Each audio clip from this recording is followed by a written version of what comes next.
For some context, this actually happened to a school teacher named Samantha. Samantha was in her 30s, and this took place sometime in 2014. Samantha was probably maybe around 31, and she was living by herself. Ev- Ever since that she and her husband got married, their shifts would change constantly, where her husband would work the night shift and she would work during the day shifts as a teacher. Yeah, true, she does have kids, but most of her kids were visiting their aunt and uncle for the weekend, and this was one weekend where she would never forget. It was sometime in March of 2014. Samantha was home alone that night as her kids were visiting their aunt and uncle, and her husband was at work. It was sometime before spring break, so Samantha was by herself for the remainder of the night till her husband got home from work. While Samantha was getting dinner ready, she could hear something coming from the front door. She actually heard someone knocking on it. Honestly, Samantha thought that it could have been maybe one of the neighbors at the door, so she walked up to it, but only to find that there was no one there. Then she heard a knock from the back door, and she thought maybe someone was just pulling a prank on her. So as soon as she got over there, she still saw that there was no one there, and this honestly freaked her out.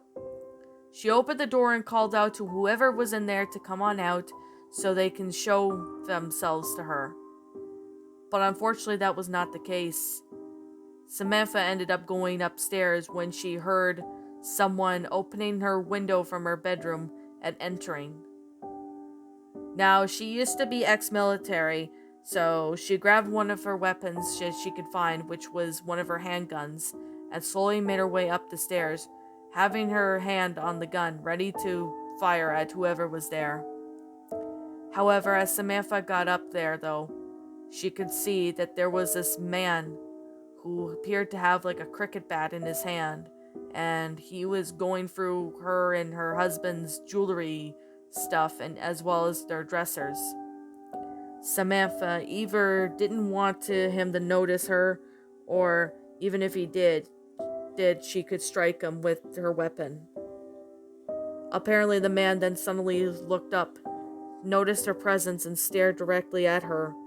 Making her feel uncomfortable, she opened fire, which it hit the guy in the shoulder. He screamed in pain as he ran out of the bedroom door. When he ran out of the bedroom door, he ran downstairs and opened the front door and escaped. Now, he didn't get far as the cops were able to catch him. The cops ended up saying to Samantha that a neighbor noticed someone entering her house and they called the cops regarding that. They happened to be around the area at the time as they had to basically restrain a man who had some mental issues not far from where Samantha lived. Now, this man apparently had a history of breaking into houses and stealing jewelry, as well as assault and murder. He was sent to prison without the possibility of parole. But another thing is that he was never ever released from prison. And still to this day, Samantha is just really glad that she was able to scare him away with that gun. Because if she didn't have her weapon, she doesn't really know what to think what could have happened to her. This happened a couple years ago to one of my friends, which we'll call him Dustin. Dustin was about maybe 18 at the time of the story, and this took place sometime in 2015. When Dustin turned 18, he was basically out of high school and was mostly home alone due to his brother working and his parents out usually doing stuff or they're at work. This story honestly happened to Dustin sometime in the summer of 2015. Dustin was kind of like a typical dude that was 18, mainly doing certain things that most 18-year-olds do. You know, they still kind of act like teenagers, but that's besides the point. Dustin was home alone that night, as it was a Friday night, as his parents were going out to a party, and his brother ended up going out with his girlfriend for the night. So Dustin was mainly home alone. As Dustin was home alone, he made sure the AC was on and was able to keep his house cool, as he decided to play some video games and do his usual thing. As he was playing video games, however, he looked from his bedroom window to see someone standing in his property. At first, he thought that it could have been his brother or possibly his parents' home, but he didn't see their vehicle there, so that wasn't the case. As this man started walking around, staring, Dustin honestly didn't know if he should call the cops or just wait it out. He waited out for a bit, but somehow did not see the man anymore, so he ended up continuing to play video games. A few minutes later, he heard some screaming, and he looked to see that this same guy was screaming some gibberish while he was in the lawn of his yard. Honestly, Dustin's never seen this man before, but this was honestly getting really creepy. He ended up looking over and debating on if he should call 911 or not. The man, however, did not seem to see Dustin, and this man must have thought that someone was already not home, but yet again, he looked like he didn't want to chance it. So Dustin locked his bedroom door, and he ended up calling the cops and explained the situation. However, when the cops arrived, the man was already gone. This was very strange, seeing that this man was just standing in the property. Apparently, the cops said that they would keep an eye on for the man and to call him back if they have any more details. Just as Dustin was finished playing video games, he started to get hungry, so he went downstairs to go heat up some leftover food from the night before. However, as Dustin was about to do that, he ended up hearing what sounded like trash can got knocked over from his front yard. He looked over to see that the man was there, and it was the same one earlier. Apparently, he must have fled when he found out that the cops were called or something. Why was he standing in the middle of the yard? This honestly confused Dustin. He was consuming some food and considering and going over to confront him, but he didn't really know if this guy seemed dangerous or had mental health issues or something like that. He just waited it for a little while, but the man didn't seem to be noticing him still. He ended up running off as soon as he looked at the front window, assuming he saw Dustin. So Dustin called the cops again, and the cops arrived, but they ended up not seeing the man again. This was honestly a strange night for Dustin. Considering that this man must be dangerous or something, Dustin didn't want to take a chance going out, so he stayed in the house for the remainder of the night. However, exactly at 10:30 p.m., Dustin was having a shower and was doing his usual thing when he got a call from an unknown number.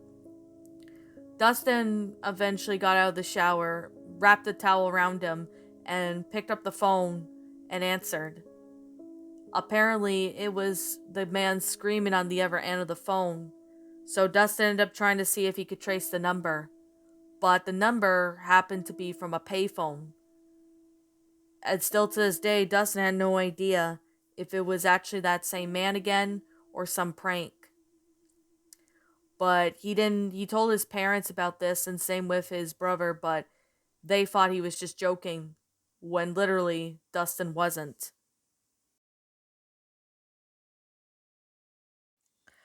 This actually happened to Hannah when she was 21 years old in the summer of 2016. She lived in the countryside with her father, who owned a very luxurious house.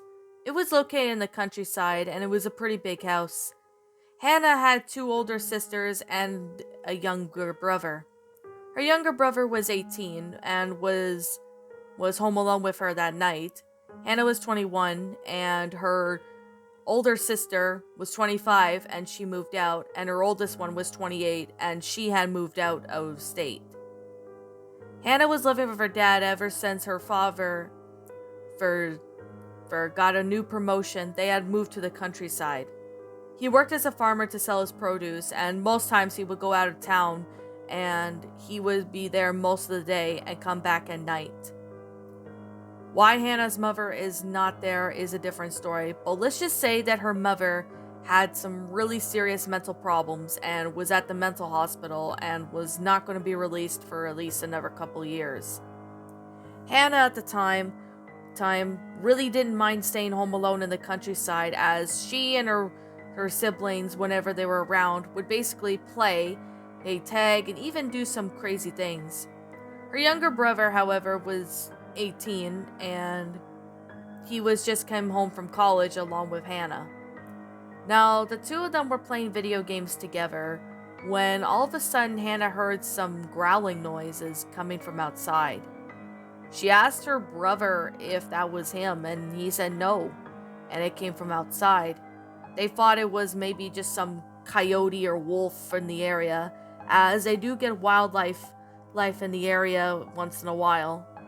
But she didn't see anything and has most of her sensor lights that turn on around her property. One of the times that Samantha actually saw a coyote was about 2 or 3 years ago that actually killed one of their chickens at the time.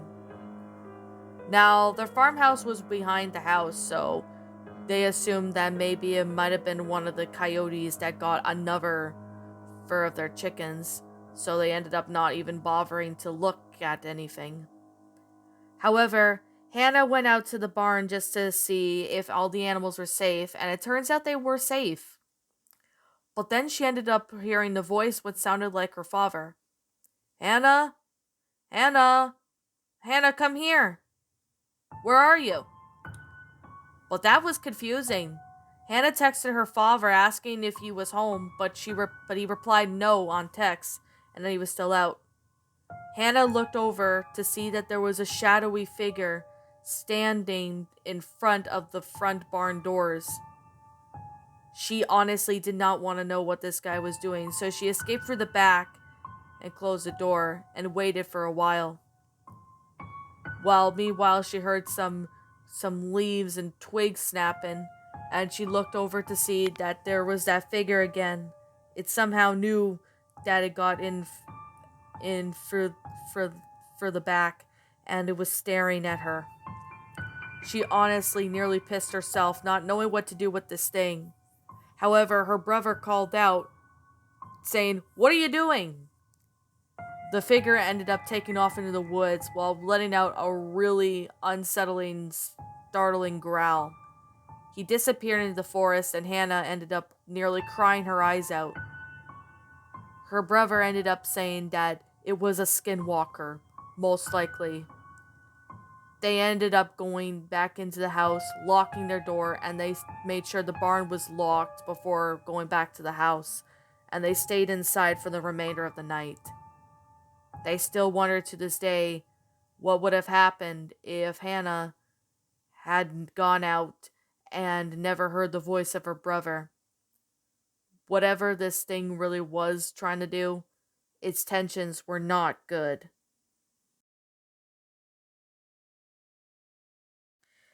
This happened to me sometime maybe in 2019, and I was home alone one night. What I mean by I was home alone that night, it was honestly something that I really didn't expect to happen.